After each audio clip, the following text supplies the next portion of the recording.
భిక్షాటన.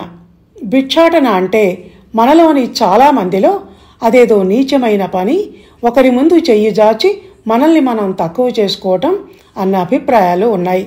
అది కొంతమంది స్వార్థపరుల, సోమరుల విషయంలో నిజమైతే కావచ్చు, కానీ భారతీయ ఆధ్యాత్మిక సంప్రదాయంలో భిక్షాటనకు ఉన్న ప్రాముఖ్యత అంతా ఇంతా కాదు. భిక్షకుడిగా ఉండటం అనేది చిన్న విషయం కాదు అని చెప్తుంది మన సనాతన సంప్రదాయం. సాక్షాత్తు ఆ శివుడే ఆది భిక్షకుడిగా పిలువబడ్డాడు. లోకాల ఆకలి తీర్చడం కోసం స్వయంగా భిక్షాపాత్ర పట్టుకొని అన్నపూర్ణాదేవి వద్దకు వెళ్ళాడు. అప్పుడు ఆమె శాకాంబరి అవతారంలో శివునికి భిక్ష పెట్టింది. బ్రహ్మచారులు, సన్యాసులు, బైరాగులు పొయ్యి వెలిగించి వంట చేసుకోకూడదని, భిక్షాటన చేసే భుజించాలని వర్ణాశ్రమ ధర్మాలు బోధిస్తున్నాయి.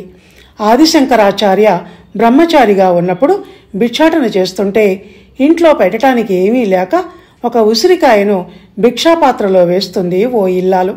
ప్రతిఫలంగా ఆమె ఇంట బంగారు ఉసిరికాయలు వర్షిస్తాయి. ఇంటి ముందుకొచ్చిన భిక్షకునికి తృణమో పణమో ఏదుంటే అది భిక్షగా ఇవ్వటాన్ని ఆ కాలం గృహస్థులు తమ అదృష్టంగా భావించేవాళ్లు. బుద్ధుడు, సాయిబాబా, వ్యాసమహర్షి ఆదిగా గలవాళ్లు, మహామహానుభావులు ఆ రోజుల్లో భిక్షాటన చేసి ఆకలి తీర్చుకున్న వాళ్లే.